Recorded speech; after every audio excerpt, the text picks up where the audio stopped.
Wall Street Memes Casino, I'm fine. and Sportsbook. Andrew McCart, IFLTV, the lookalike, the double act. Every time I look at you, Dave, it feels like I'm looking in the mirror. You've got the same grey beard, the bald head. Yeah, but I've got a better tan, mate. You've got a way better tan. I'll give you that. I will give you that. That's the only thing you've got on me. I'll give you that. And, yeah, how's things? Very good, mate. Yeah, really good. Thanks. Really good. Good. I'm just looking forward to this show on Sunday, mate. To be honest, I love a good boxing show, a good event, and this one's a cracker coming up. Especially on a Sunday night, because how many Sunday nights you're sitting flicking through the channels and wondering what to watch? But so sometimes Sunday nights can be quite boring. But a fight night on a Sunday, that's all right with me. Yeah, it's all right with me as well, mate. It's all right with me. Follows on from a big football match as well to watch. So a lot of fans will be tuning in after. So should be a good day of sport, to be honest. Definitely. Just have a cup of tea, sit in the house, and have a good Easter Sunday watching sport. Can't get any better than that, Dave. Well, let's touch on it. Let's go straight to it then. Fabio Wardley, Frazer Clarke, British title. When we see two British guys go at it, whether it be for a Commonwealth title, an area title, we've just seen it recently with young Campbell Hatton. Do you know what I mean? And we've seen it with Aziz and Boatsi. That means so much for these fighters. But when you've got heavyweights going at it, everyone loves a heavyweight clash. I mean, we're in for a cracker here. Yeah, I believe so. Like you said, you go through the levels, whether it's area level, English, British, and beyond. When you've got that domestic clash, especially when it's two fighters that are unbeaten as well, when it's all on the line there, throwing a little bit of needle as well, can't beat it. We always get good fights, and this fight at heavyweight, the big guys, everybody likes to see it when the big guys go at it, because there's always something explosive going to happen. Sometimes it can be, even it can have, a little bit of mauling, and a little bit, dips a little bit, and then it sparks into life, and you can never switch off with a heavyweight fight, because there's always something liable to happen that's explosive and thunderous. This fight, I don't think he's going to have any lulls. I think this is going to be a really good fight. It's a bit, I know it's different, different stages of, different levels of fighters, really. But Lennox Lewis and Gary Mason, I remember that fight where, they were both undefeated at the time. Lennox was the one that was trying to, coming through, and that was a bit of his acid test before he moved on. And that was a really good fight at the time as well. And Frazer Clarke, Fabio Wardley, I just can't see it failing to be a really good fight. You mentioned this is the acid test, but Frazer Clarke had 8 professional fights. Fabio Wardley's close to, I think he's had 17 professional fights, but he's came from that white collar background. Frazer Clarke does have that extensive amateur career, Commonwealth Games, Olympic medalist. What can we take from the two different? Is this more in favour of Fabio because he has had the more professional fights, or does those amateur days count for Frazer Clarke? It's very difficult to call on this one when you're talking about in relation to the experience factor, because Frazer's fought in that WSB, where they were literally professional fights, 5-rounders, but top quality, elite level opponents. Now, the only problem is it, as a pro, the level that he's been boxing at has dropped massively. And so he's not taking anything from those fights, really. Whereas Fabio didn't have the experience, but obviously you're fighting your first few fights is, to build up. And then his last couple of fights, really, he's had real fights, and he's every time he's gone in with the guys, he's gone in there and he's performed. And whereas you keep expecting, especially early on, he was a little bit raw, and you think, wheels going to come off. When he starts fighting people that are going to start hitting back, wheels might come off a little bit. But he's got better as time's gone on, and technically he's improved each fight. And then I don't buy into where everyone was saying, I've heard people saying that the Gorman fight, he was massive, he was an underdog or anything. I never saw that myself. But then when it came to the Adelaide fight, that was a real fight. Again, test the characters, because there was a needle in that with what went off beforehand. I think at the original press unveiling or whatever, that could have easily been where he'd have just gone in there and fought recklessly, but he didn't. He boxed and then, finished Adelaide, and that was very, very impressive because he's a good fighter himself in Adelaide.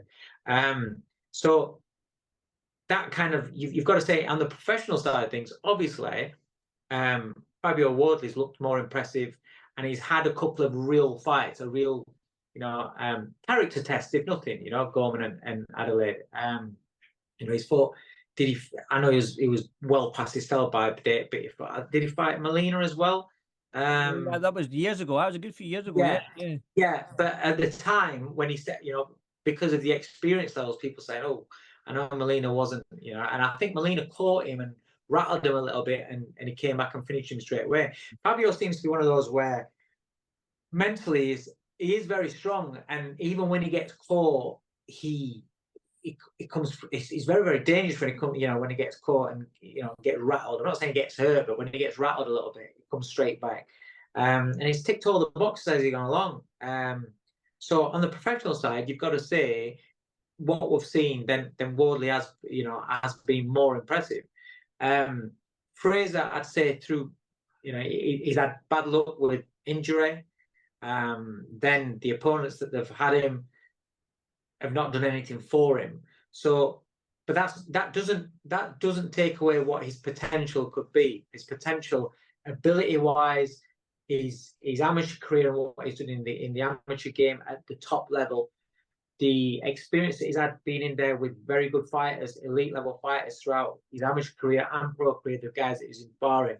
So he's a very capable, very good fighter as well. It's just that he's not really had the opportunity to show it. I know he was, it was a bit laboured in his last couple of fights, but sometimes you can kind of have that where you haven't got that, you shouldn't, but you can have that when you ain't got that bit between your teeth. And also when it's just like, oh, it's another opponent that I can't get. It's when you're wanting to go and wanting to go quick, sometimes if you keep holding the fighters back, it can be a little bit difficult for him to go up through the gears. Listen, if he hasn't, if he can't transfer that potential into fight night for this one, he gets beaten. He gets beat well. But I expect Frazer to be well up for it. I expect Frazer to call on all his experience, forget about his run as a professional, and this is the real fight for him now. This is a real fight for us to see what his potential is and what he's looking at doing in the professional game. So I expect him to be at his best. When you add that British title, you add the fact that both fighters got a very, very, very high knockout ratio. They've knocked out the majority of their opponents. Then you sprinkle in that little bit of needle you mentioned. Sprinkle them little bit of ingredients in this fight. Can we see a knockout? Yeah, I can't listen. I can't see it going the distance. I really can't. I can't see it going the distance. Either I think Frazer. The telling point is when because Fabio looks like he can really punch. It looks very, very. Everybody that is forget the fact. Yes, he stopped him, but even prior, it's like prior to him being stopped, if they've took a few first. The first time they get hit, they all look a little bit shocked, as if to think, "Wow, he's got that. He's got that really heavy power in his hands." Where because he's very athletic as well, sometimes they perhaps don't expect that, and he seems to surprise them just how hard he does it. Yes, they expect him to hit hard, but they think because of the white collar background, because he's not had this big experience, and because especially early on, you look at his opponents, you think, well, he's going to knock them out. I don't think they really buy into the power as much as what they should do. He really does punch hard. So I think it'll be interesting when he catches Frazer and see how his reaction is. And because we've seen Frazer in the amateurs where he took shots and he keeps on going and he keeps on going, I've seen him sparring. I remember once I was down at Team GB and I watched him spar, and that's absolute tear up. Now you can't keep taking shots, and you can't, listen. We've seen that with Joe Joyce. Just because you've got a good chin and you're very, very tough doesn't mean you can keep on taking that. But Frazer is tough and he has got a good chin. So could Frazer grind him down? And I know Frazer's got very good body punches. He's got when he uses it, he can be quite vicious to the body. And obviously being on that JV setup and the guys that he's been sparring with and fought in the amateurs, he can box too. So does he grind Fabio down and get to him later, or does he get caught straight away with the power of Fabio and athleticism of Fabio, or does he just take up so much punishment while Fabio is sharp that he can't then put the foot down and Fabio gets rid of him? I genuinely can see how both men win the fight. I really can. That's why we can't wait for it. That's why it's a great fight. That's why it's a great fight, Dave, and it's one we're looking forward to. But let's run down the undercard quickly. You've got great fights on the undercard. We've got Chris Congo and Florian Marku.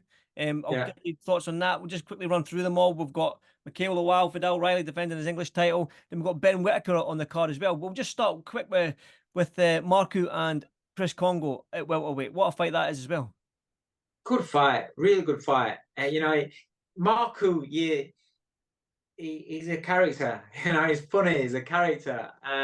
He has immense self-belief and confidence. He's very, I think boxing wise, I think the better boxer is Congo. The more well-rounded fighter, the sharper boxer is Chris Congo. But Marku, he's tough and he can punch, and he has this ignorance in belief where he's kind of guy that beats people that he shouldn't beat, really. So again, it's a really good fight. I would favor. I'll be honest with you. I would favor Congo. I would lean towards him. As long as he's schooled, and disciplined, then I think he has the ability and he has the tools to beat Marku. But again, it's a fight that I don't know who wins. It's not it's not a confident pick. I don't know who wins. This is what makes this show so good, because you're naming these fights and the fights where they're not clear-cut winners. You can make a case for either man, and like you said, that's what we want to see. Probably another good fight. Probably up at cruiserweight, which is a very, very good division here domestically for us in the UK. Is Vidal Riley and Mikhail Lawal. A stacked cruiserweight division, a great fight as well. And you talk about acid test. This is definitely an acid test for Vidal Riley. So when this fight got announced, I straight away saw that. I was like, wow, that's a really good fight for Riley. I'm actually a fan of Vidal Riley. When he first come onto the scene, I didn't know his background. I didn't know he boxed as a kid, and I didn't know anything about him. I just thought he was another influencer that was took his hand to boxing. So I kind of didn't really pay much attention to him. And I think it was a couple of fights in maybe, and then I saw him fight, and I was like, he can box. He's good. I actually like him. And then I watched him. I followed his career since. He's still only had a handful of fights. I'm following his career, and every time he has an outing, he looks better, and he is very good. And then obviously I know about his amateur background. I know he was a very, very good kid. You can see that, but he's serious about his boxing, and I think he's got great potential. I really do. And in picking Lawal's a good fighter, a very good fighter. So at this stage of his career, I think it's a fantastic fight. It's a really, really good fight. And if he can go out there and look very impressive in this fight, that's a real statement.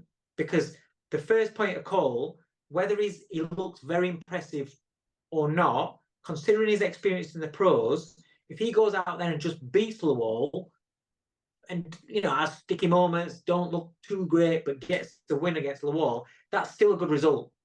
That's still a good result, and I would still be impressed with that, because I said, look at his experience, look at what how long he's been doing this properly in comparison to the experience of Lawal. That's a good win. Sometimes you don't have to be dazzling in order to have a good win, and I just think he beats Lawal. That's a good win. That for me tells you this kid's got great potential and he's good. But if he goes out there and looks spectacular, looks impressive, looks has it all in his own control, whether it's points or stoppage, then that's a real statement for me. Let's talk about Ben Whittaker then. I mean, I'm sure you like. Listen, I'm a big fan. I'm a big fan of this. I get the whole. Oh, is he disrespectful or whatever like that? The only thing that I didn't like the spin around that sort of stuff. All his chat and his showboating, I don't mind. You got to remember, I grew up with Naz, and I was in that gym, and everybody did it. Like little kids coming in, and the amateurs were doing things like that, and but there's only a select few that could do it as they were turning pro and going on beyond. So the showmanship that he's showing, I like. The thing is when he's out of the ring, he's a cool kid, and his interviews, I actually think he comes across really well. It strikes me as a kid that when he's being interviewed, he's having a laugh with whoever's interviewing, and his jokes and I want him. I like him as a character. When he goes in the ring, the showman flips on, and then sometimes it might. The thing is, I said it once earlier on in his career, before I really started like probably listening to him more and looking into him more. I thought, yeah, great, do that. You see levels and levels above this kid. You don't need to do that. Do that against the kid that when you start stepping up, and if you can top level, great. Again, you think after, you think, well, do you know what? I was there when Naz had his debut. I was there when I think it was Andrew Bloom in his second fight, showboating against him, and he was like a proper journeyman, lost way more than he'd won. And he was doing that against people like that, and you think, well, Naz did it, and that's just his character, and this kid's just doing it the same as his character. He's not forcing, that's just his character. And then, like I said, when he's out there, you hear, it's like, I saw a clip of his conference today where somebody started shouting at him in the crowd. I think he has well. I think he's got a really good character where he could go on to be a massive star if the talent and the focus stays there, but the talent develops at the rate of what they're going to move him. Because when people say, oh, will he do it against a better fighter? Well, but I didn't film as an amateur as such. He came up and he sparred a couple of times in my gym, and I thought then he was a really nice kid, really humble kid. Wasn't any of the real showmanship like that. But apparently he's done all this showbiz stuff in matches, fighting at top level. So we'll do it when he steps up. Whether he gets found out for it and gets caught out on it, that's a different matter, But as he's getting better and the levels are stepping up, he's just growing to it even more. I think he's got great potential, and I think more importantly, as far as star potential's got, he's got that, because although it'll rub people up the wrong way, some people, like Naz did, 50-50, some people are going to love it, some people are going to absolutely hate it. Although the in-the-ring antics will split people, if you take the time to listen to the kid when he speaks, I think he's a good character, and I think he'll have more people supporting him than going against him, to be honest. Yeah, I think so as well. I think this is a good test for him against Leon Willings as well. He's a very, very good fighter, and he's a little bit of a. I seen a clip on Instagram. He's a little bit of a showboater as well. So this might be a match. He's not going out to showboat him. No, definitely not. But we might try. We never know. Dave, you're in the. It's remiss of me not to ask you about this, because you are in sort of the business of helping develop young fighters. You get young fighters come to your gym, you manage them, you coach them, and you navigate them to where they need to be, to that English title, British title, and so. I'm going to ask about this ongoing Dalton Smith, Adam Azim purse bids. Now, I would be doing my job if I didn't get your thoughts on it. Like I said, because you are in the business of navigating careers and whatnot. Now, we've heard Eddie Hearn's side of the thing and what he thinks about this, and we've just heard from Ben Shalom over his last couple of days. He said that Adam Azim's 21 years old. He's still, you know what I mean? He's still quite young and still developing his career. Now, where, again, I don't know what you can say or what you want to say. Okay, all right. What else? Just from my point of view, how I see it, right? I understand Ben. I understand the team, whether it's Shane, Barry, Ben Shalom. I understand the team wanting to think, oh, hang on a minute, this is a risk. We might get beat here. This is our kid that we believe is going to be a star. I get that because I have got prospects and I have had prospects that I'll hold back, and you've got promoters saying he's ready for bigger fights. We need to move it. I'm like, not yet, because I see it as if somebody has got real potential. This is only my opinion. I'm not saying it's right, but if I think one of my fighters has got real potential, I don't want them rushed. I want that potential to be allowed to develop and to be brought on at a correct rate, so then they're not rushed and then end up getting beat by somebody, not because they couldn't beat them on ability, but because of lack of experience. And that's how I am. So sometimes I'll have, perhaps piss Eddie and Matchroom off with me wanting to hold Hopi back earlier on. They were wanting to go a little bit quicker, and I'm like, no, not yet. Give me a couple more fights, and then we'll get there. I understand from a promoter's point of view that they want the superstars quicker. I get that. I see. Remember, I used to be a promoter as well, so I can see it. I'm not sitting on fences, but I can see different point of views. And whichever seat you're sat in, that is the point of view that you're believing strongly. The only thing is that I have with this situation is that in Adam Azim, you've had Ben Shalom and you've had the people around him and looking after Adam Azim, call him like he's a superstar. He's going to be a superstar of sport. Is this, and even though he's young, he's going to be one of the quickest world champions. He's going to be world champion at XXX. Whether I don't know if it was 2 years we were talking about, 18 months we were talking about. Oh, we're going to go through the levels. We're going to do this. He's this. He's that. Right? Don't then use the age to say we don't need that fight because he's only 21. When you've been calling out people like Keyshawn Davis and other like big world ranked fighters, and we're going to get him to be world champion. He could be world champion in a couple of fights, blah, blah, blah. You can't then turn around and say, yeah, but he's only 21. We can't fight Dalton Smith because he's only 21. Dalton Smith's 27 years old. He's had X amount of fights. You can't say that if you're talking about him going to be fast tracked and shit, because you weren't talking about he's only 21 being fast tracked. You were saying he's only 21. Look how good he is, and he's ready for these. You can't use the 21 on both sides of the fence when it suits. So that's my only thing, because then it looks shit and it looks bad, because 1 minute you're saying he's ready for this, and he's going to be this, in like a couple of fights, and you're rushing into the European champion. This is the other thing. Don't rush your fighter into a major title because you want him to be a champion quick. If when he's got that major title, you don't want him to fight the next challenger. Because if you're going to rush your fighter to be the champion, then you should be ready to take on the challengers, the mandatories, whatever. You don't have to step. You don't have to then say, okay, well, we're European champion. We don't have to step onto world titles yet. Get a few defenses at European champion.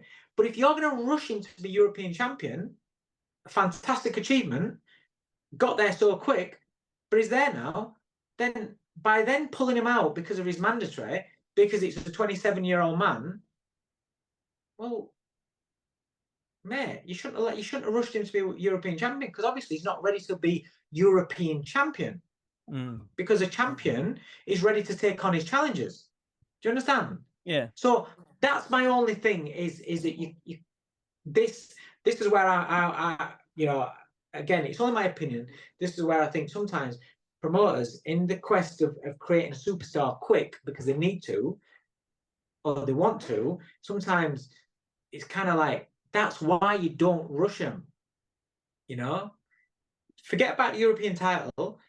Keep on fighting these international title fights and getting these European level opponents. Yes, yes, yes. Because then you don't get a mandatory slapped on that's called Dalton Smith or somebody else that you didn't want to fight.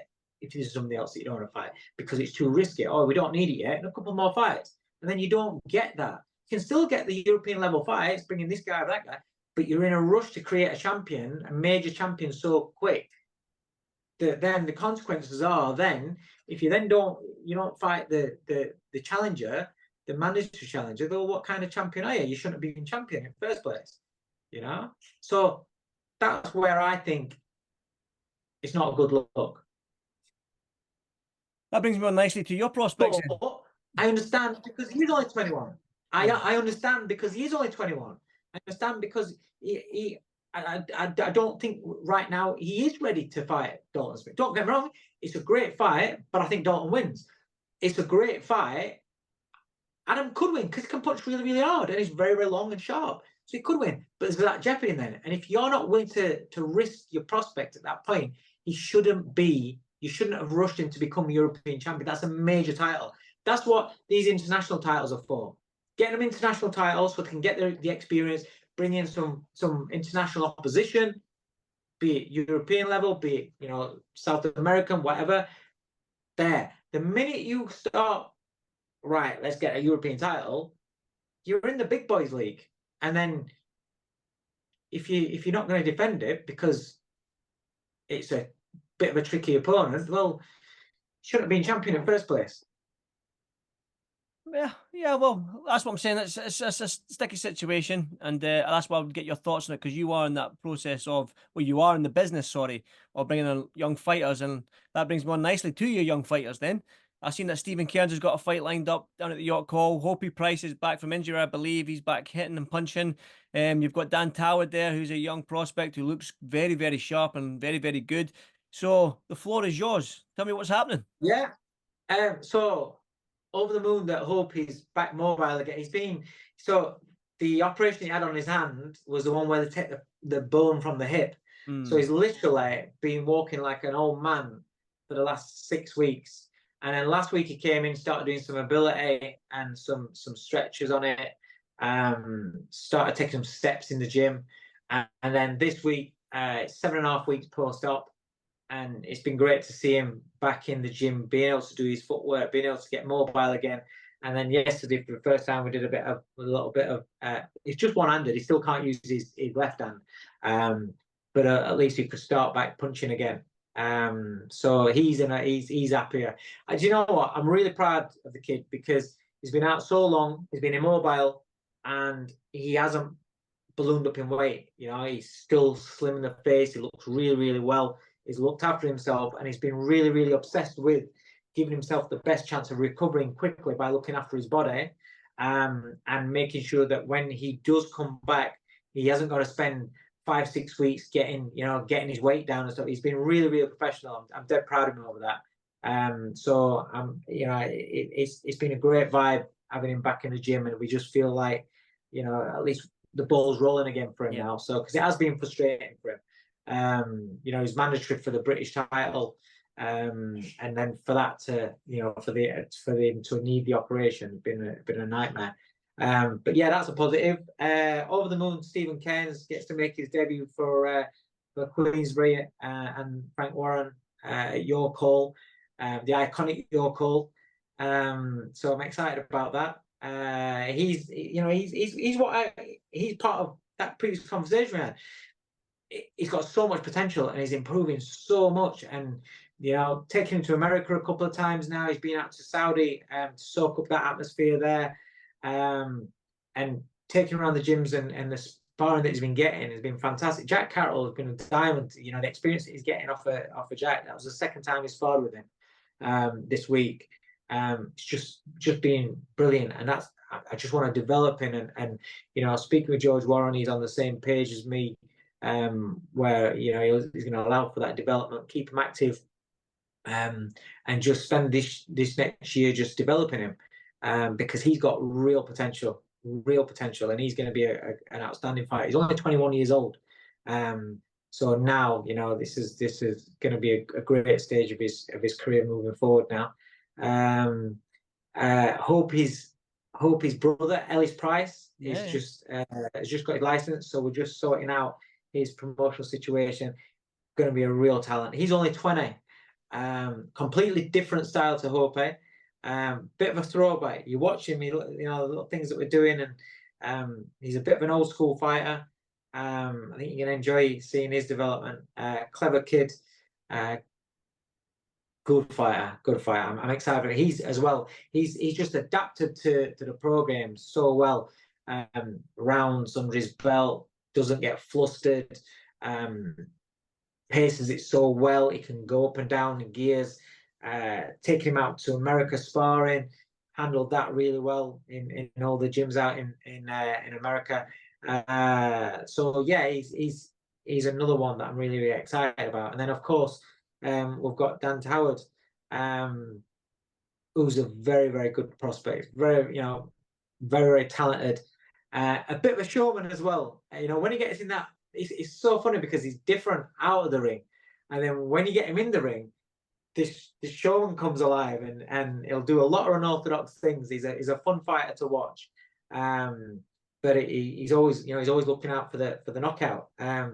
Exciting kid, and of course I get to work with Sam Jones with him, so that's always fun as well. We have a good laugh there as well.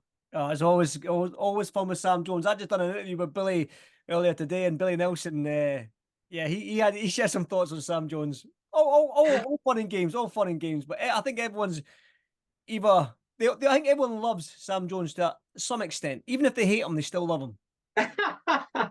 yeah, definitely. He's one of them characters. Dave, I hope you enjoyed the boxing on Sunday. It's going to be a cracker like we've just going, so I'm looking forward to it. Definitely, me too. And as always, my friend, always a pleasure to speak to you. And yeah, hopefully I'll speak to you soon. Thanks, mate. Have a good evening, Dave. Cheers, mate. Thank you. Cheers. Wall Street Memes Casino I'm fine. and Sportsbook.